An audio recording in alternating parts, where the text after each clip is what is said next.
Before I start talking, let's see. Put on some nice lo-fi for you here. Come on in while I get my little office set up.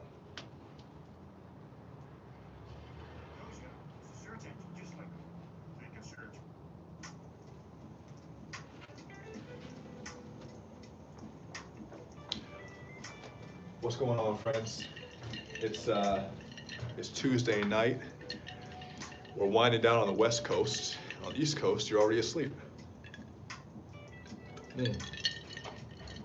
Got my coffee here, iced coffee. I probably shouldn't be drinking coffee this late. I know I shouldn't be drinking coffee this late, but it is Zadvice and coffee. So a couple little announcements slash updates. Even though you can clearly see what's going on here, I've been dropping a ton of videos on the YouTube, and I have been. I wrote one of my emails earlier. I said I feel like I've been creatively constipated for the past 2 or 3 years because I have all this footage that I've like either filmed by myself or with other people. I got mixtapes and courses and movies and interviews and vlogs and all these things that I filmed, and I haven't put any of it out, partially because I just didn't have the right systems to get it all out, or I felt discouraged from putting it out for various reasons, or I felt like I didn't want to put it out at the time. But whatever the reason was, I have all this backlog of content, and I just thought, man, like, I want to start making a stronger stand here on YouTube because I feel like, I've been talking over the past couple months about how I'm moving my platform off social. And if you're on the inside, you understand that like most of my communication comes via email, text message, and now physical mail. But there also is a layer of it that's public, and there's a layer of it that, like we have to bring people in through the front door somehow before they can get to them, deeper down the rabbit hole. Um, and so YouTube for me is a lot more fun. It's a lot more fun than other social media because I feel like on YouTube, um, it's more satisfying to create content because on Instagram, on Facebook, especially on Instagram, it's so ephemeral. It's so much like you just create it, and then within a few weeks, not even a few weeks, a few days, it's no longer relevant. No one links you to a 5-year-old Instagram post for the most part, but YouTube videos are there forever, and they're searchable, and YouTube videos can be found because you're looking for something. Instagram posts are usually because you're being interrupted. So it's a different way of connecting with people. Just like Seth Godin said way back in the day, permission marketing.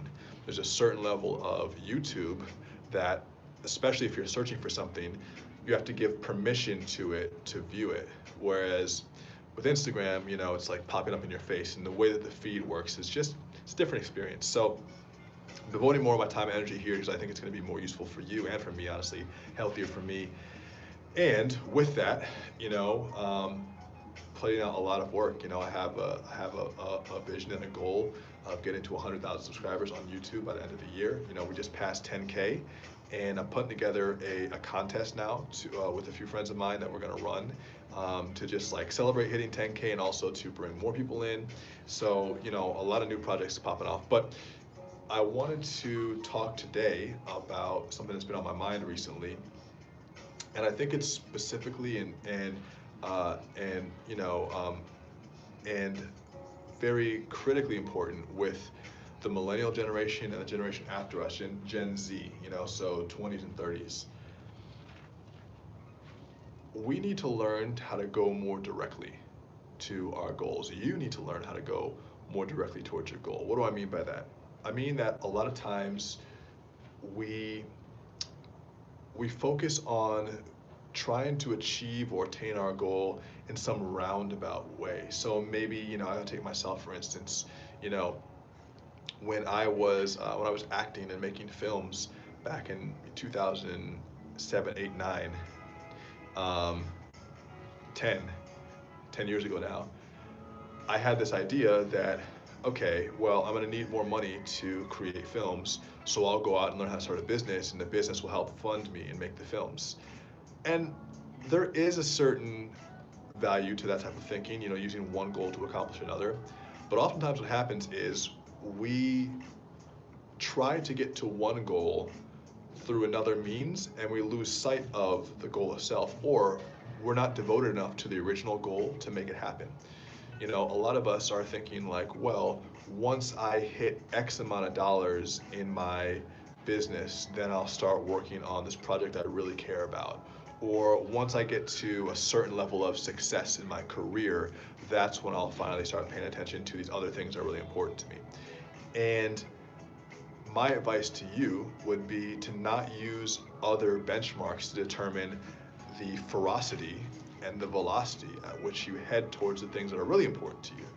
Because as much as life is a moving target, and as much as you have to be flexible with the things that you're trying to accomplish in the way that you're trying to get there, when you have a really definitive goal for yourself in your mind, you have to really go for it, because the world, the universe, you could say, responds to certainty.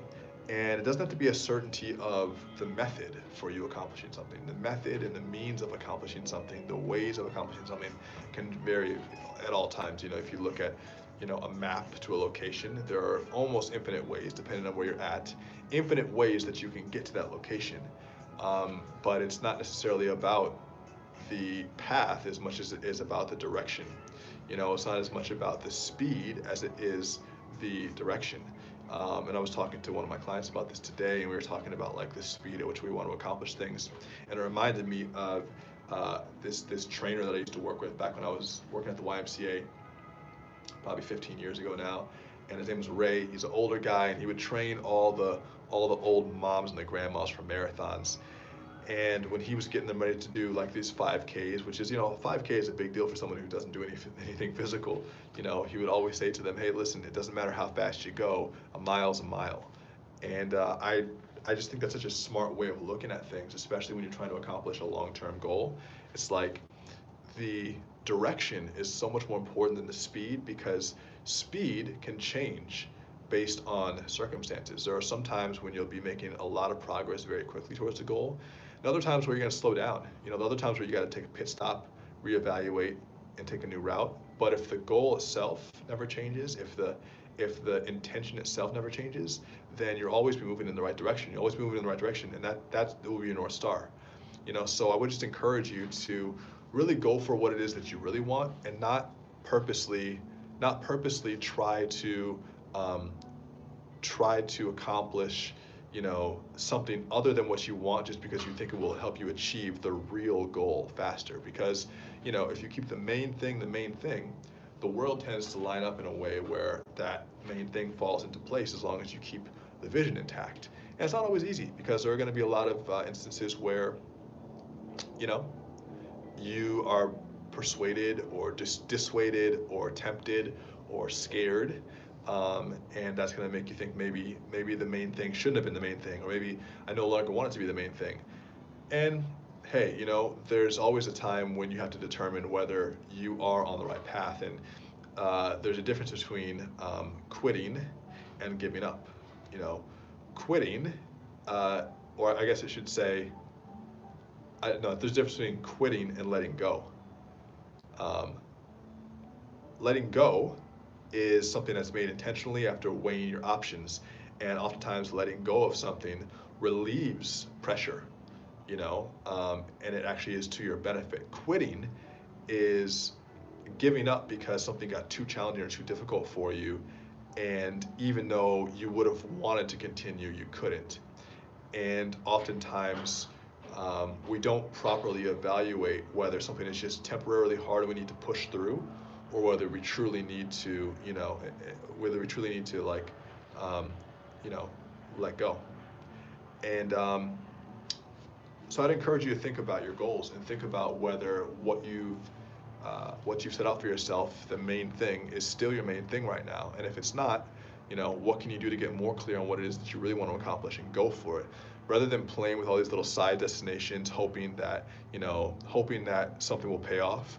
make that main thing the main thing, really go for it, and don't hold back on what it is that you want. You know, if you want to be a writer, don't think that you have to accomplish some sort of financial milestone or critical award-based milestone in order to be a writer. Just write.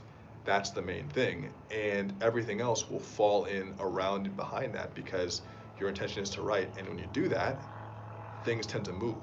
You know, so that's what I wanted to get across to you today. I hope that made sense, and I hope that resonated with you.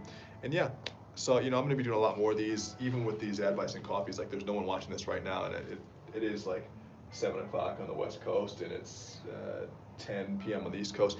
Typically, I saw 2 people on here on the first one, and then I X'd out of it, and I did another one because I wanted to make it portrait mode. And who knows, you know, eventually people will start watching these. I got 10,000 subscribers now. One of y'all motherfuckers get on here. But I will start doing these Advice and Coffees here on YouTube, because, you know, Instagram, again, like, even with their lives, it goes away after a day. It's like you put a lot of effort into that, and it goes away. So, so I'm gonna start doing them on here. But much love. You know, leave some comments on this video if it resonated with you, and tell me some of the things that are coming up for you as you think about your main thing. What is that main thing that you know you need to focus on, and what are you going to do to stay focused and consistent with that goal over the next year in 2020? Because 2020 is the year of clear vision and alignment. That's all I got for you. This is the type of stuff I talk about all the time with my clients, man. You know, I work with anywhere between 4 and 7 people at a time. We do it 6-month increments, and work with anybody from people who are just starting and they already have their career going and now they want to move into business, all the way to entrepreneurs who are well established in companies that really have momentum going. And what comes into play and what the similarities are between those seemingly different types of people is that, you know, there are three critical points that entrepreneurs and businesses face. And basically, I'm giving you my little spiel here. 3 critical points. We call them turning points, earning points, learning points. A turning point is you're at a place in your life or business where you know that you need to make a move, but you don't know where or how you're going to get there. An earning point is you're stuck at a revenue plateau, either personally or professionally, or the business is, and you want to know how to break past it. And a learning point is that you know there's a gap in what you know and what you need to know to get to where you want to go. And so at those critical junctures, you know, that's where I come in and I work with an individual who runs a business or an entire company to get them unstuck, to hold them accountable to what it is they're going to do, to help them expand their knowledge on what it is they don't know in order to get sharper. And also I bring in relationships from my personal network to help you, you know, partner up with people who are going to be useful to you, potentially bring in some new business and create a better community around you. So anyway, that's how I work with clients. And if you want to know more about that, you can go to alphamentorship.com/elite. And you can learn more about what I do working with individuals and companies to take them to the next level. So that's all I got for you today. Much love. I appreciate you. I have an ambitious goal. I don't know if I should say it out here on live. I honestly don't know if I should say it. But my goal is to get my channel to 1,000 videos this year, which is a scary goal. It's a BHAG, big, hairy, audacious goal. And the only way I'm going to get there, I've already done the math, the only way I'm going to get there is if I am producing an average of 3 videos.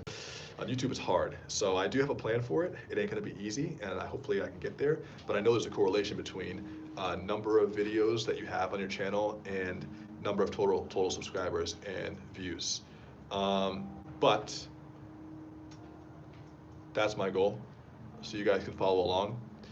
You'll definitely be, if you're watching this right now, one of the first. You'll at least be in the first 10% of people who are, you know, part of this journey for me. Much love. I'll talk to you soon. Make sure to subscribe, like this video, give me some hearts, give me some love in the comments. Talk to you soon. Peace.